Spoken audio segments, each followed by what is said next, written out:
Magandang araw po sa ating lahat, sa mga nanonood po sa atin. Samahan niyo po kami sa pag-worship natin sa Panginoon dahil ang Panginoon siya yung ating sandigan, siya yung kalakasan natin sa araw-araw.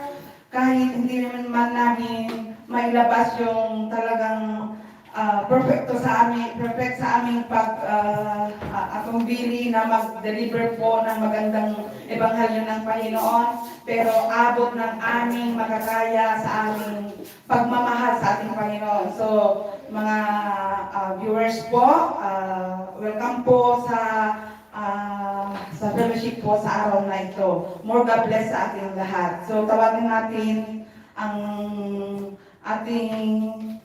But before anything else, idasal lang natin kahit kunti po. Magdasal po tayo, samahan niyo po kami. Yes, Lord God, Ama namin Diyos, mapagpala sa lahat. Panginoon, hinihingi namin po sa oras po na ito, nagabayan mo po kami, na maintindihan namin po ang mga salita mo sa oras po na ito. Na ang salita po na ito po yung aming kakanin po sa babanal mong Espiritu sa aming dugo, na nagkaisa sa iyo, Ama. Lord, ang iyong patnubay mo sa aming Panginoon na siya po yung magdadala sa aming Panginoon ng daan patungo, Panginoon, sa kaligtasan namin. Sa lahat po, Panginoon, na nandito, i-bless mo po kami sa mapagpala mong kamay, na huwag mo kami pababayaan. Sa iyo po, Panginoon, ang susi ng iyong kamay na kapangyarihan.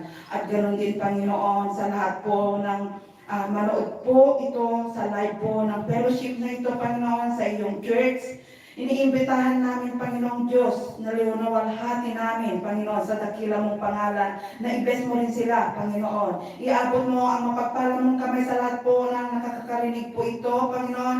Bagamat, Lord, kami simple lamang po na humarap, at ito'y ang salitang ebanghelyo mo ay ipaabot namin, Panginoon, sa iyo po ang pagpapala na ito ay maintindihan namin, Lord, sa pagwakas po na ito ng aming Bible study. Naway, Panginoon, ikaw po yung nakatayo dito, Ama, sa lahat po ng mga viewers at sa mga umattend po dito, lalong-lalo po sa templo mo, Ama, babasbasan mo. Sa ngalan ng Espiritu Santo, ito'y tinataas namin ang iyong banal na pangalan na ikaw po ang maghari sa aming lahat. Amen po. Amen. So, tawagin natin ang ating sister na siya po ang lead ngayon ng gospel sa Ebanghelyo ng salita ng Diyos. So, tawagin natin si Sister Ibet sa kanyang pinahatid na Ebanghelyo natin sa araw po na ito. Magandang araw po sa ating lahat.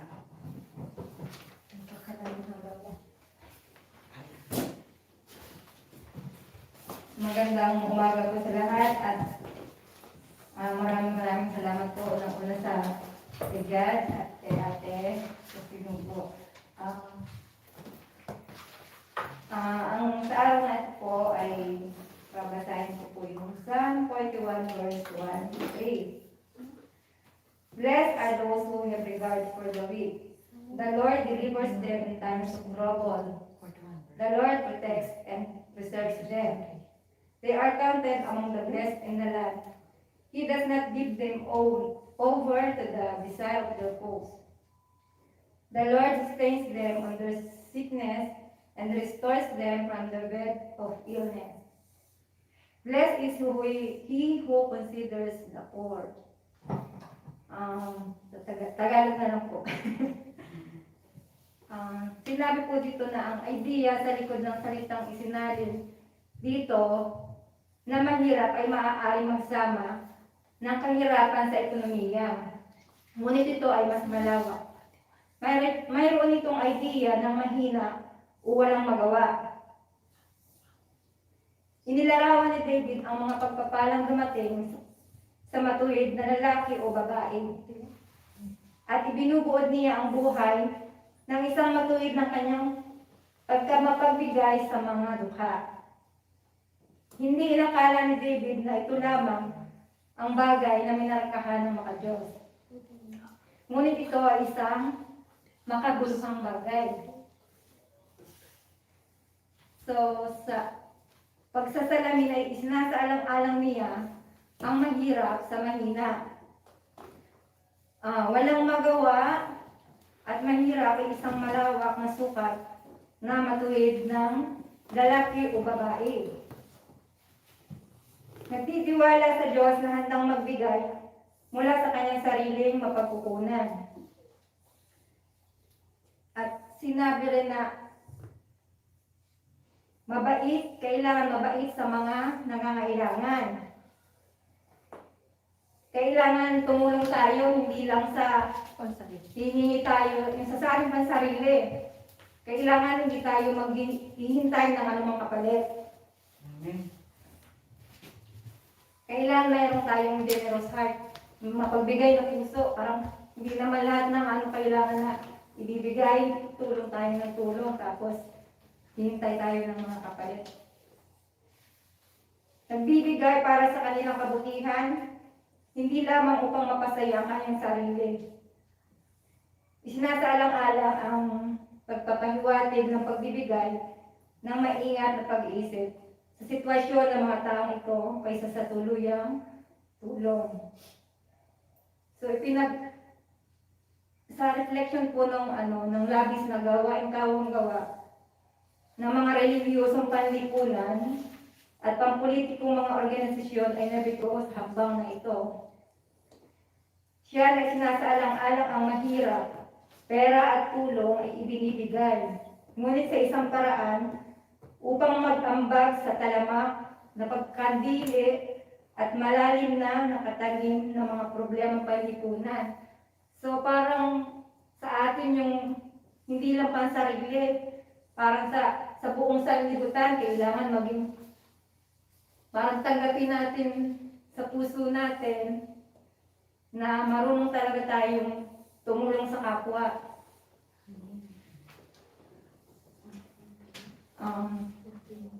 The Lord delivers them in times of trouble. Ihatid siya ng Panginoon sa oras ng kaguluhan. Nagsimula ito ng isang listahan ng maraming mga pagpapala na dumating sa taong mapagbigay.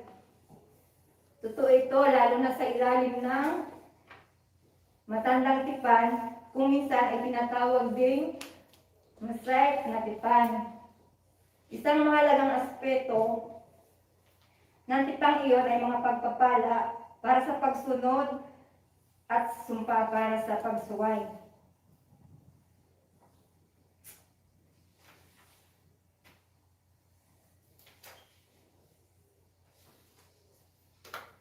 They are counted among the blessed in the land. He does not give them over the desire of their foes. Hindi niya sila binibigyan ng higit na pagnanasa sa kanilang mga kaaway. Ito ay isang pagpapahiwatig na ang pangarang ito ng pagpapala para sa pagsunod ay konektado sa isang tipan na higit na tumutukoy sa mga pagpapala sa lupa at pisikal kaysa walang hanggang espiritual na mga bagay.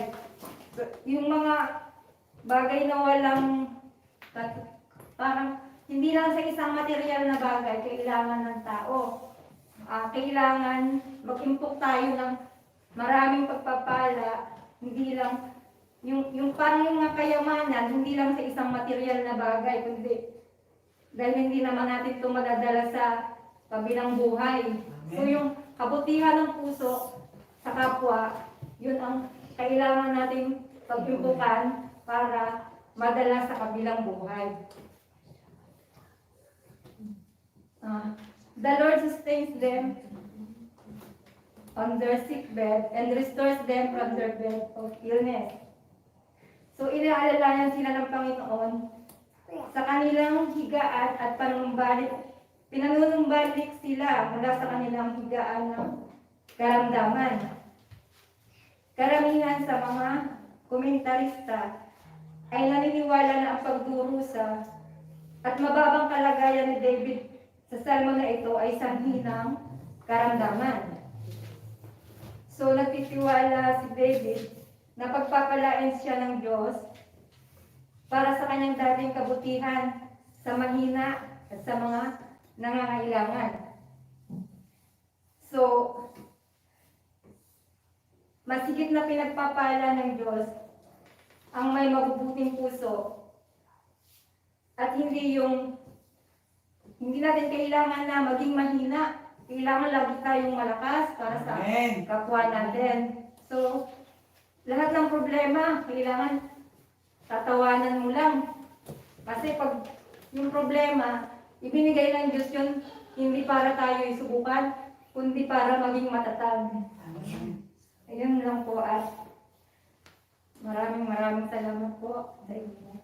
Sino pong mag-share ng para maragdagan niyo? Chili.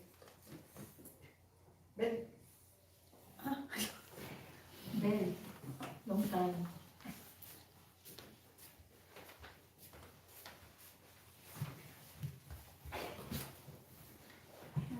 Magandang tanghali, mga magaganda, gwapo kong mga brother and sisters in Christ. Amen? Amen. Okay, alam nyo, kanina umaga, pagising ko, nagdadalawang isip ako kung pupunta ako o hindi. Yeah. Sabi ko, masamang pakiramdam ko eh. Sabi ko, pero iniisip ko, pupunta ba ako o hindi? Sabi ko, Taning, umalis ka nga. Sabi ko sa isip-isip ko, sabi ko, God, sabi ko, tulungan mo ako ng araw na ito, makapunta ako at makarating sa church. By all means. Sabi ko, may dala man ako, wala na akong dala, pupunta kami mag-asawa. Sabi ko, Amen! Dala ng Holy Spirit. Yun. Okay. Dala natin. Amen. So, gawin natin masaya ngayong araw na to. Palagpakan naman natin ang ating Panginoon. Okay. Yes, God. Ang saya, di ba? Sabi ng Panginoon, kahit na 2 o 3 na nagkatipon-tipon sa kanyang pangalan, ay nasa gitna siya. Naniniwala ba kayo ng Panginoon, ang Espiritu ng Panginoon ay nasa gitna siya? Oo. Amen. Of course. Yes, God! Ang saya, di ba? Ang ganda! So, ang Panginoon is laging nandyan. Lagi niya tayo pinababayaan. Ang Spirit niya is laging buhay. Yes. So, palakpakan ulit tayo ng Panginoon. Sinabi natin ang purihin ka namin, Ama. Purihin natin ang ating Ama. So, ang binasa ni Sister Wen is awit 41, Psalm 41. Ito ay panalangin ng isang may sakit awit na kathani, David, upang awitin ang puno. Mapalad ang isang taong tumulong sa mga mahihirap. Oo nga naman, mapapalad ang mga taong tumutulong sa mahihirap. Mababasa din natin ito doon sa diyan na ang mga taong tumutulong sa mahihirap, sa mga walang-wala, ay laliging mas nagkakaroon pa. Pero hindi ibig sabihin nun na yung tinutulungan mong mahirap is tutulungan mo siya na hanggang siya ay kunin na niya lahat yung sa iyo. Ibig sabihin na mayroon kasing tao na tutulungan mo siya. Ibigay mo yung kamay mo. Gusto niya, 2 kamay mo iaabot mo sa kanya. So, ang gusto ng Panginoon is kung bibigyan mo siya, pakakainin mo siya, bigyan mo siya ng pamimit niya, para at least nang sa ganon, matuto siya sa sarili niya, matuto siya na mamuhay na hindi umaasa sa iyo. Matuto siya na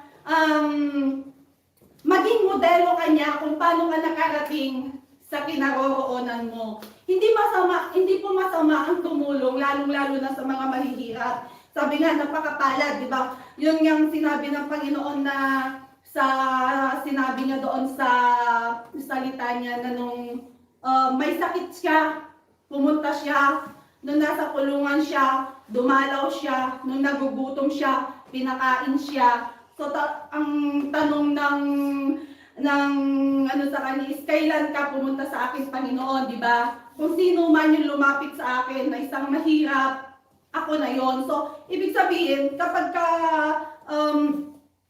tinulungan mo ang kapwa mo mahirap, walang-wala ka man, siya ang maging gabay mo siya. Ibig kong sabihin is, ibigay mo man sa kanya pero wag lahat.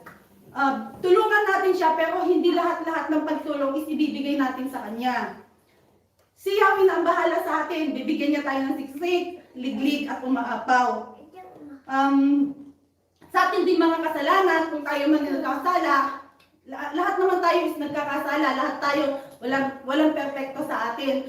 Every day, may mga hindi natin inaasahan na pagkakasala natin, life sins o mortal sins, ito ay kanyang ipinapatawad, ito ay kanyang ipinaramdam sa atin na mahal niya tayo. So, whatever the consequences ng mga ginagawa natin, basta hilingin lang natin sa kanyang pagpapatawad niya, is nandyan siya. Lagi niya tayong yakap-yakap, lagi niya tayong binibigyan ng lakas. So, a new day respects a new day's come.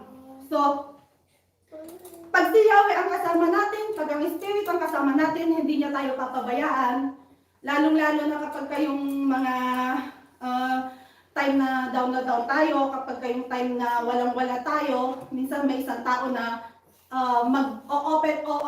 isang tao na andyan, bigla siyang darating, i-open niya yung palad niya para sa iyo. So, napaka-ganda na hindi man natin nakikita, gumagawa ang paraan ng Panginoon na may isang taong nandyan lang na nagmamahal sa atin, nandyan lang na laging umaantabay sa atin. Amen? Amen. So, ito po masasabi ko, and God bless po sa ating lahat. I love you with the love of the Lord. Amen. Ano naman ang may share ko? Basta kung ano yung taos pusong iaalay ng pag-share sa Ebanghelyo sa araw na ito. Amen.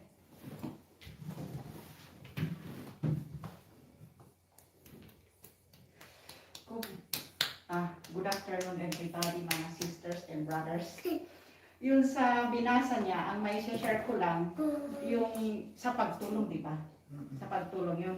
So sabi niya, mapalad yung tumulong, at kung tumulong ka na kusang loob, na walang alinlangan, na hindi ka ng kapalit, kung tumulong ka sa, hindi lang mahihirap ang term doon, kundi yung ang mahihirap na term doon is, hindi lang yung walang pera, di ba?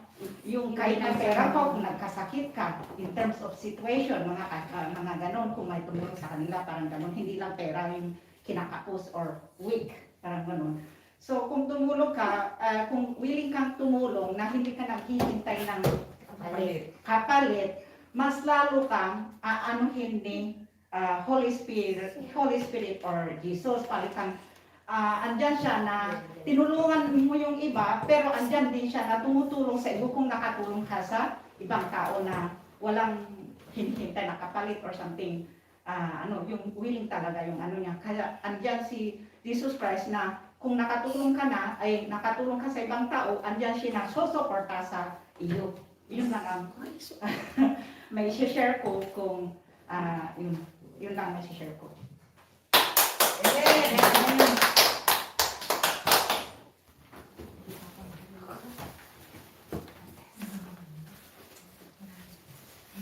Magandang tanghali po, mga kapatid. Gaya ng nabasa sa araw na ito, ang pagtulong sa kapwa, na wag tayo kailangang maghintay ng kapalit. Yun ay kusa natin itutulong sa ating kapwa. Dahil ang kapalit ng ating pagtulong sa ating kapwa sa mga taong nangangailangan ay ang Panginoon ang magbabalik sa atin yan. Hindi man natin kaagad-agad na matatanggap sa oras na pagtulong natin sa ating kapwa. Pero darating at darating ang maraming blessings sa buhay mo. Basta pagpatuloy mo lang yung kabutihan mo, yung pagtulong mo sa kapwa, sa mga taong nangangailangan, sa abot ng mga kaya mo, kailangan na huwag tayong magdamot. Amen. Kung kaya nating tumulong sa ating kapwa, tumulong tayo. Sa abot na wala tayong aantayin na kapalit.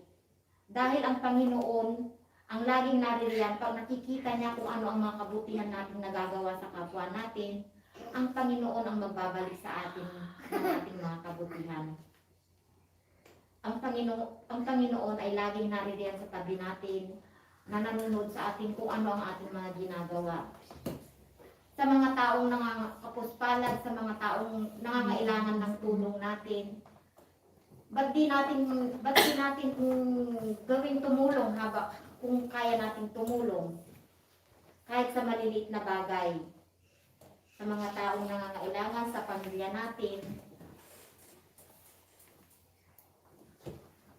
kailangan natin tumulong dahil lalo sa pamilya natin.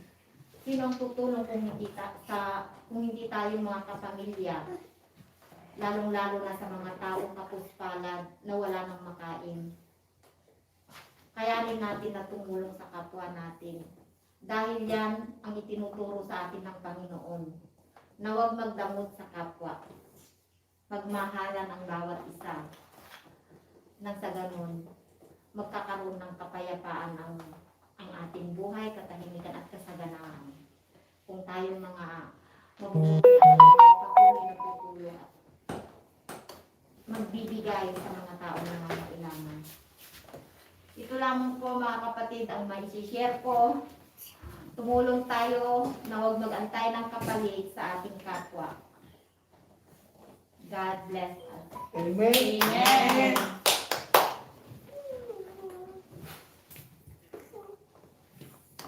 Magandang tanghali po sa inyo lahat, mga kapatid. Lalo na po sa mga nanonood ngayon sa live natin at alam po natin na pinuspos rin sila ng Holy Spirit dahil ang live na ito ay hindi lamang po sa panunood kundi ang Espiritu ang kumikilos sa inyong lahat. Magandang hapon ulit sa inyong lahat. Ang ma-share ko lang yung tungkol sa pagtulong. Kung wala tayong pera na maitulong sa kapwa natin, kung nakikita natin na sila ay naghihirap, na nanghihina sa kahirapan, ang itutulong natin ay ang pagdadasal din. Idasal natin sila kung wala tayong pinansyal na maibigay. Malaking halaga din ang pag-pray. Na-pray natin siya para siya ay lumakas, tumibay ang loob. Kasi importante din yung pagdadasal, lalo na siya ay nanghihina sa kahirapan at lalo na sa kanyang sarili na parang mawalan siya ng pag-asa, kailangan nating idasal din siya. Dahil importante din yun. At yung pagdarasal natin na yung tutulungan natin, kailangan din na hindi lang maghihintay, yun nga, hindi lang maghihintay ng tulong ng iba, kundi ang sarili din niya magpursige siyang magdarasal sa Panginoon para matulungan din siya, hindi lang umasa sa iba. Dahil ang kailangan din natin na kung tulungan tayo, halimbawa, ako'y naghihirap, di kailangan ko rin na humingi din sa Panginoon na gabayan din siya at nagpapasalamat din sa mga tumutulong. Ayan lang po sa akin na ma-share ko ang pagdarasal natin para sa kapwa natin sa lahat. Hindi lamang po sa mga kapwa natin, kundi sa lahat kung ano man ang mga kailangan natin idarasal. Hindi lang sa nanghihingi ng tulong, kundi ang lahat nakikita natin na kailangan din ng tulong. Pray lang sa ating lahat para tayo maging matatag at buhayin tayo ng Panginoong Diyos. Iyon lang po. Maraming salamat sa inyong lahat. Amen. Amen.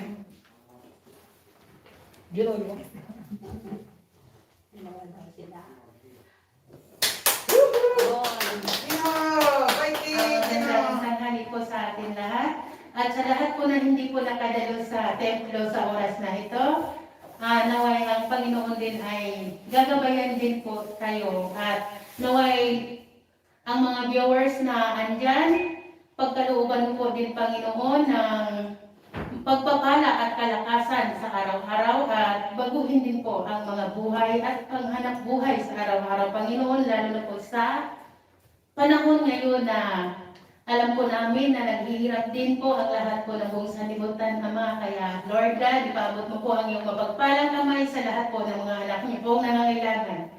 Amen. May ano po lang po ng kunti lang po sa pagtulong. Ano man ang ating makakaya sa pagtulong, kahit hanggat kaya natin at maging abot sa kanila sa nangangailangan, yun po ay dapat natin gawin. At sa pinansyal na bagay at sa nangangailangan ng mga anak na mga kapatid din natin na anuman ang kanilang pangangailangan na hindi rin natin kayang ibigay sa kanila, ipagdasal natin at hilingin natin sa Panginoon na siya po ang kumilos para sa mga anak na may kakayahan naman sa buhay na paabutan din sila sa kanilang pangangailangan, lalo na po sa mga anak niyang may mga sakit na kailangan po na wala pong kakayahan sa buhay. Kaya lagi po natin ipagdasal sila dahil tayo din po ay nasa kagapitan, dahil tayo naman po ay pare-parehong naranasan natin ang kagipitan sa panahon na ito. Amen. Kaya ang Panginoon na po ang bahala at kung kayo po ang mga kapatid na may kakayahan tumulong po kayo. Dahil yun po ang ibigay ng Panginoon kung ano man ang natatanggap yung pagpapala sa araw-araw, mas lalo pa po dadagdagan ng Panginoon ang pagpapala kung tayo po ay kusang tumutulong sa ating kapwa. Amen. Kaya kung tayo man po ay, dahil tayo po ay magkakapatid at iisang dugo, kaya dapat tayo magtulungan, hindi man tayo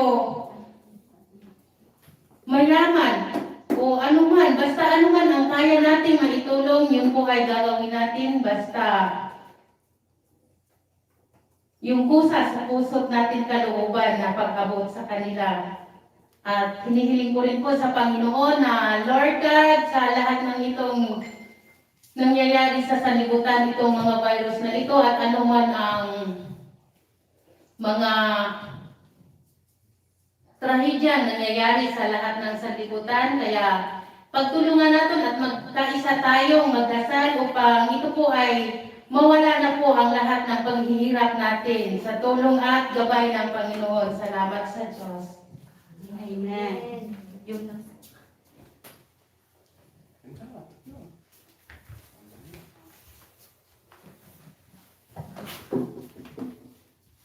Magandang tanghali po sa ating lahat.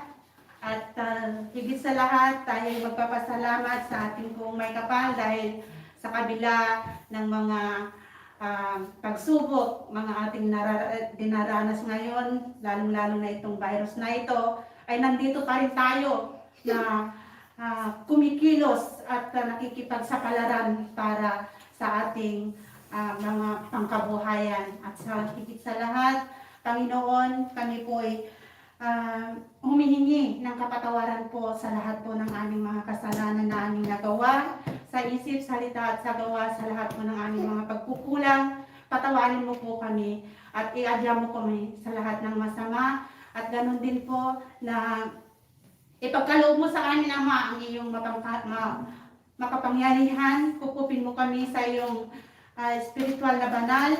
At ganun din na mapagtagumpayan po namin ang mga lahat po ng aming dinaranas na ngayon, na mabigyan na po ng lunas ang virus na ito para na rin na may balik po uli sa normal na pag-ikot ng mundo at maging free na po ang lahat. At ganun din po sa binasa ngayon ni Sis Edith, karagdagan po sa kanyang ang pagkaintindi ko din po about sa Salmo na nabasa about sa pagtulong ay ayon kay Jesus na sabi nga niya, ang pagtutulong ay hindi lang naman sa material na bagay, kundi kung nakikita dahil na daranas din naman tayo ng bawat isa sa atin ay nagdadaranas din sa kahirapan ngayon, ay hindi lang naman din natin alam din niya ang ating sitwasyon sa ngayon na kahit man gusto din natin tumulong sa iba pero wala din tayo, kaya ang ating panalangin na lang sa ating Panginoon para gabayan niya ang iba't ang isa't isa sa atin, at ganoon din ang pagtulong na sabi nga ang mga mga sister na ang pagtulong ay hindi ay lubag sa iyong kalooban ang iyong pagtulong na hindi ka mag-attend ng sukli or kasuklihan ng mga iyong tinulong, dahil nga ang Panginoon ang siyang magbibigay o magpupuspos ng mas marami pang biyaya sa iyo. Dahil sabi nga niya, kung may tiyaga, may nilaga, at kung may tinanim, may aanihin. Kaya tayo'y magsikap din, huwag lang umaasa sa iba, dahil nga kung tulungan natin ang ating sarili, ay tayo din ay tutulungan ng ating buong may kapal. Yun lang po, Ama. Maraming salamat po sa araw na ito. Amen. Okay. Ang gaganda yung mga sharing ng mga sisters natin. Yung talagang tinanggap nila ng Holy Spirit ay nandun yung thoughtfulness natin lahat na yung kindness din sa kapwa ay naranasan nila kung paano, alam nila yung isineshare dito na sa marami ding pagtulong ang mga sisters. So, magandang araw po sa ating lahat. Palakpakan natin ang Holy Spirit ng Panginoon dahil siya yung nagbibigay sa ating ng kalakasan. Magmahalan bawat isa. So ang tinutukoy ngayon sa gospel na binasa ang ating sister na siya po ang nag-lead ngayon ng Bible study ay ayon sa Salmo 41, 1 hanggang 3. So doon sinasabi si David na nag-aawit pa rin hanggang sa pagtulong ng kapwa. So before natin na isalaysay din yung pagtulong din sa kapwa ay marami pa yung mga bagay na hindi lang yung sabi ni sister na hindi lang sa material na bagay. Actually, yung maraming bagay. First of all, yung pagtanggap natin din ng pagpupuspos ng Holy Spirit ng Panginoon. Dahil tayo napuspos ng Panginoon, naging mabuti din tayo sa kapwa at dapat din natin huwag idamot yung natanggap natin na pagpapala ng Holy Spirit dahil yun po ang pinakamayaman na ipinagkaloob sa atin, yung mapuspos ka ng Holy Spirito at yung Holy Spirito na iyong tinanggap ay may dedication mo rin sa iba. May ireregalo mo din. Yun ang the best na kayamanan na dapat natin itulong din sa kapwa. Dahil pag ang salita ng Diyos, yung tinanggap mo, yung narinig mo, yung binasa mo, yung ginawa mo para sa iyong sarili, ay pag ito'y napatunayan mo ang iyong sarili ay naging mabait ka sa kapwa, ay ito rin kung i-share mo rin sa Kanya ay mas lalo ka pang pagpapalain ng Panginoon. Dahil ito po yung sinasabi, ang kaligtasan natin ay yon yung way natin patungo sa kingdom ng Panginoon. Di po ba? Amen? So, yung material na bagay, dahil yun nga po lang, we need natin yung daily needs natin at lalo po sa kapwa, kailangan din natin na ibahagi yung ating pagpapala din ng Panginoon. So kasama na rin yan yung spiritual para sa kanila. Para yon mas lalong siksik-liglig at umaapaw. So ayon sa Salmo na need din natin na i-reflect yung our giving for others. Kailangan din natin talaga na i-dedication natin hindi lang sa material kundi yung pagtulong na sa kahit sa walang pera. Dahil sa walang pera, minsan, yung bagay na yun, kumbaga, kailangan din natin, minsan, example lang, na-hospital yung tao. Wala kang pera na dapat ibigay sa kanya. So, ano yung gawin natin doon? Ipag-pray. Malayo man o malapit, hindi natin maiabot dahil minsan nakakapos din tayo ng mga pinansyal natin.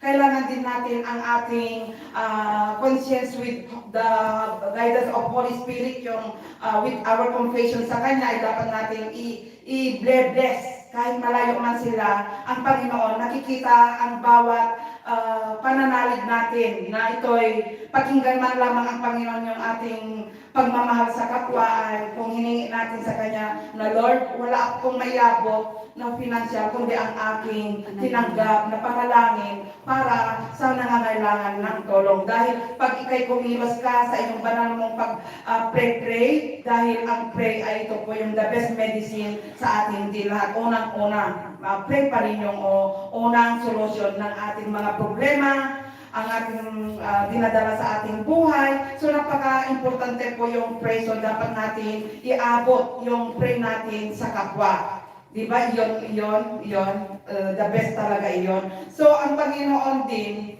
pag napuspos tayo kasi ng Espiritu, pag tinanggap na natin at lumalakad tayo ng malinis para sa Kanya, yun, nakikita tayo ng Diyos. Pinagbibigyan tayo ng hindi lang sa araw-araw, kundi binominoto yung Espiritu na pinagkaloob sa atin upang maialayan din natin yung mga taong nangangailangan po ng tulong. So mapalad ang mga taong may magandang kabutihan at ang nahihirapan at kababaan ng loob. So yun din mga kapatid, mayroon din yung mga mostly yung mga mayayaman din na walang anak. Tumutulong sila pero wala sa puso. Alam niyo ba yon? Mayroon bang bagay yun na nangyayari? Labag sa kanilang puso. Hindi sila kumbaga pagmamahal at pilitan lang. Dahil siyempre marami silang pera. Hindi nagbibigay sila. Pero yung inside the conscience of yung pagmamahal nila, wala iyon. Mayroon yung mga bagay na ito. So kailangan din natin yung magpakumbaba. Yung mahalin natin yung taong tutulungan natin. Hindi lang kasi minsan, pag tumutulong ka, maraming mga bagay na salita. Salita, mostly. Oo, nagbibitaw ka ng salita,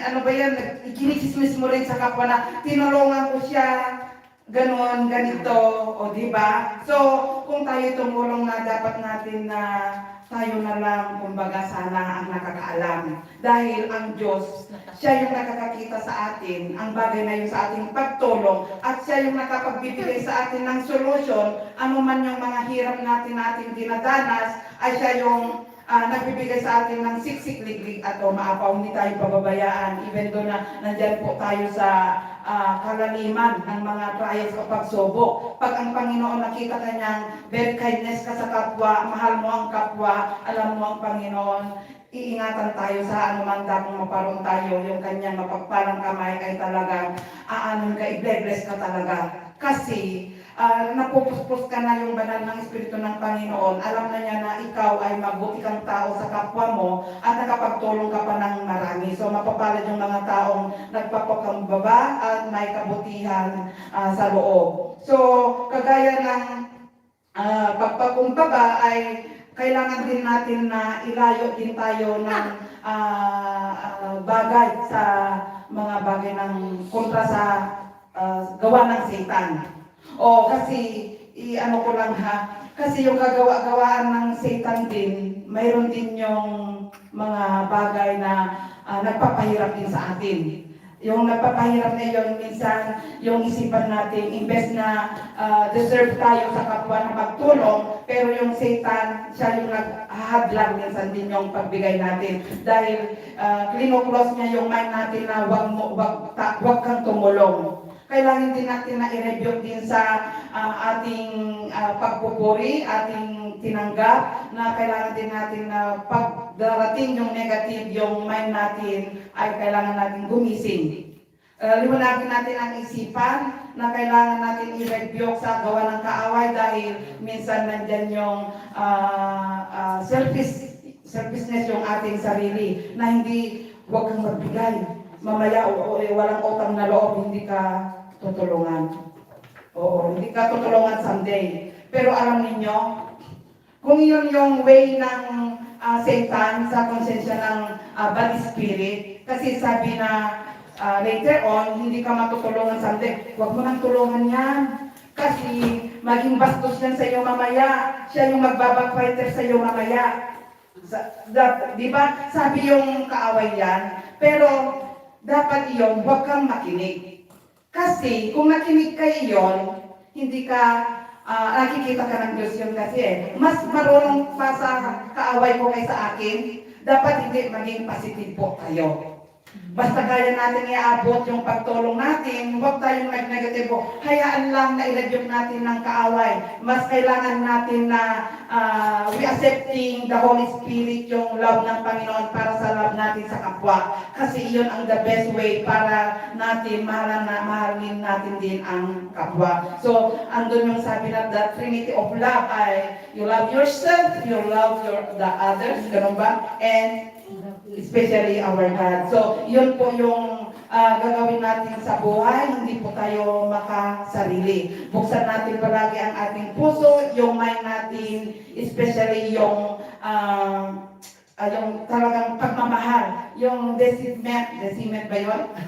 Deciment natin sa kapwa. Kailangan din natin na maging strong tayo, huwag tayong, ano ba yun, yung maging weak. Hindi mawawalan ng pag-asa yung service kasi minsan pag mawawalan tayo ng pag-asa, ay kung itutulong ko ito, di ba bili ko na lang yung pansarili ko. Di ba mostly nandun yung isipan natin yung negatibo? Kung itutulong ko ito, mabili ko ba yung gusto ko? Kung itulong ko ito, wala na, hindi ko mabili yung gusto ko. Pero hindi, alam niyo ba kapatid, ang answer niya po iyon. Yung ano yan tinitignan ka ng Panginoon kung kaya mo itong ibigay yung blessings na pinagkaloob ng Diyos. Kasi yung blessings mo ngayon galing sa Diyos yun. Hindi galing yung kung ano-ano mang bagay yan. Lahat ng blessings sa ibabaw ng sanlibutan yung need natin sa araw-araw ay galing pa rin ng Panginoon. Kahit sinasabi nating pinaghirapan natin ay huwag mong masabi sa iyo. Kasi kahit naghirap ka, kung hindi mo ma-control yung sarili mo, nagkasakit ka, wala pa rin. Wala kang ibang pagkakakitaan. So, kailangan din natin yung lakas sa lahat ng bagay na humarap sa Panginoon, sa kapwa at sa ating sarili. Maging matibay po tayo lahat doon upang makamtan natin yung sinasabing pagmamahal ng Panginoon, ang pag-ibig ng Panginoon sa atin. So, for the last na ito, yung sa first John na sinabi, in this is love, but that we love God, but that He loved us. So, yung kasabihan na yung sa first John ay yung pagmamahal natin sa kapwa, yung kagaya ng sinabi ko kanina, dapat yung pagmamahal sa kapwa, yung sarili mo, ay ganun din sa Diyos upang mapayapa tayong lahat. Oo, kasi ang maggagay sa atin ang Diyos, yung siksik-liklik talaga yung ibibigay sa atin. Kahit tulog pa tayo, nandiyan nakabantay ang Panginoon, di ba?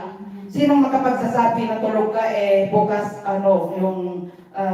nandiyan kapasigaan mo, di ba? Ang Panginoon lahat yung the way ng ating buhay. So, maging regret tayo, be kindness to everyone, at ang ating sarili din, yung pagmamahal sa kapwa. So, yan lang po ang aming ma-share po sa oras po na ito. Salamat sa mga viewers po na I hope nakabigay po kami ng kunting inspirational na galing po sa ating pinakamamahal na Diyos.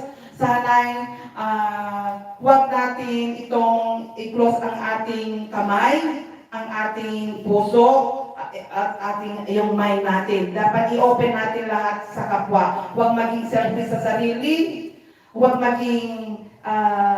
mo naman itong ikismis kung nakatulong ka. Yun din kasi, kasalanan din yun. Oo, kasalanan din yun. So, mas manatili tayong tapat na magbigay sa kapwa na hindi yung galing sa ating puso. So, yan lang mga kapatid, magdasal po, mag-ialay natin.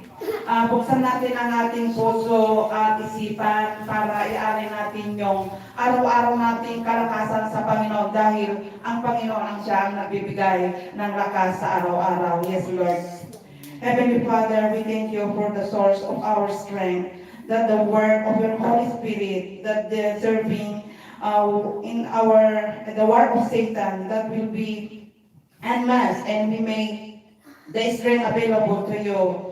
Lord God, humingi po kami, Panginoong Diyos, sa araw po na ito, na pinagkalooban mo po kami ng iyong pagmamahal, Panginoong Diyos, na kahit, Panginoon, ang mga pagsubok ng sanlibutan ay mahirap, Lord, pero hindi kami nawawalan ng pag-asa, O Diyos, dahil ikaw po yung kumikilos, Panginoon, sa bawat anak mo na binibigyan mo kami ng kalakasan at tibay ng loob upang ang mga pagsubok na ito ay kaya namin po ilaban sa gawa ng kaaway.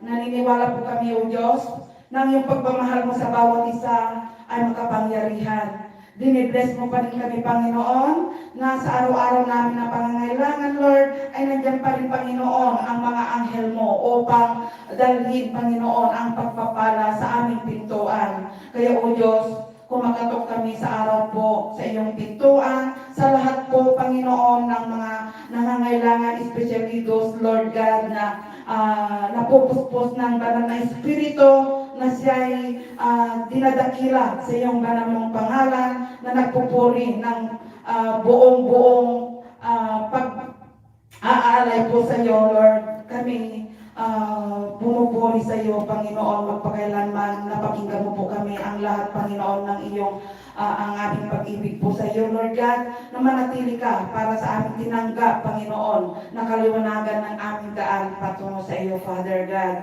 Lord, inaangkin namin, Lord, nasusian mo na po ang kaliwanagan ng sanlibutan dahil ikaw lang po ang nakapagbubukas sa halo ng sanlibutan. Ang gawa ng kaaway, ito'y itinataas din namin sa iyo, Lord God, na wala na po siyang magawa, kundi ikaw po yung the victory because, Lord God, you are the King of Kings, Father God. So we worship you today, Father God, for all your love, for all your blessings that you share us, for your sovereign love, sovereign Lord. So, we accepting, Father God, na kami napupuspos yung Holy Spirit mo, Ama. Na isa po kami, Panginoon, na nandito, na nagtipon-tipon upang purihin ang banal mong Espiritu. Lord, sa lahat din po ng mga nanonood po, ialay din namin na itataas namin po sila, Panginoong Diyos, na kami pare-pares mo kami, Panginoon, na ipag-bless sa bawat isa, na ang bawat pangangailangan namin, Panginoong Diyos, ay mabigyan mo kami, especially po sa mga hindi na po nakakakilos sa mga sakit. O Diyos, bigyan mo po sila ng pagkakataon. Hingin namin po, Lord God, na ang iyong mapagpalamang kamay ay ibaabot mo po sa kanila, sa aming lahat, Panginoon, na anuman po ang aming karamdaman po sa oras po na ito, Lord, mapaghimala ka. Alam namin, O Diyos, na ikaw the good healer, Panginoon. Ikaw po yung lahat ng roots of strength namin, Lord, to sustain, Lord God, ang spiritual for our daily routine, Lord God, ng aming pagkabuhay. So naniniwala po kami na ang Diyos na napako sa cross, na buhay, ay namatay at nabuhay, Lord, ang iyong dugo, Panginoon, ang siyang lakas namin, ang siyang nagbibigay sa amin ng liwanag. Kaya, O Lord, lahat po ng aming hinanakit po, lahat po ng aming problema, lahat po, Panginoon, ng aming dinadanas, Panginoon, na hindi namin masolve, hinihingi namin po sa oras po na ito, na buksan mo kami, Panginoon. Alam namin po na ang liwanag ay nakasalalay po sa iyo, Father. Kaya, nagnanumbalik po kami sa iyo, Panginoon. Nahingin po, Panginoon, ng iyong pagmamahal mo, na ang pagmamahal mo, Panginoon, na siya po ito ang nagbibigay sa amin po ng liwanag at kalakasan sa amin ang araw-araw. Lord, ang lahat ng ito, Panginoon, sa amin kami nakasalalay, nakadepende po sa iyo kung ano po ang iyong ipagkaloob sa amin. Tatanggapin namin na walang hanggan at pagpapala at pagpasasalamat po sa lahat. Kahit kami makasalanan, humihingi po kami ng kapatawaran. Napatawarin mo po kami sa aming kasalanan dahil hindi namin alam ang aming ginagawa, Father. Lord, hinglan namin na ang kaaway mo ay lisanin mo sa aming harapan. Bagkus, ikaw po, Panginoon, ang sentro, ang siyang lakas, ang siyang tumayo sa aming katayuhan upang hindi po kami madapa sa gawa ng kaaway. Lord, ito po ang aming pagpupuri po sa araw na ito. Panginoon, pakinggan mo ang mga dinadaing namin at sa mga kapatid din, Lord God. Pagpapalain mo kami lahat, O Diyos. Dala-dala namin ang pag-ibig mo, Panginoon, sa araw-araw. Kaya napapasalamat po kami sa kabutihan mo. Lord, ito po yung Espiritu Santo na inaalay namin sa iyo. Sa iyo po ang kapangyarihan ng lahat. Lord, mabuhay ka, Ama, sa ngalan mo. Salamat. In Jesus' name, Amen. Tapos na po, salamat po sa lahat po ng nanood po sa ginawang channel po ng YouTube. Naway, tulungan niyo po kami sa pagpapala na panonood niyo po at pag-subscribe po. Ipindot lang ng ring bell sa aking channel. Taos puso po akong nagpapasalamat sa inyong lahat. Naway, ang Diyos ang magbabasmas sa inyong lahat. Salamat po.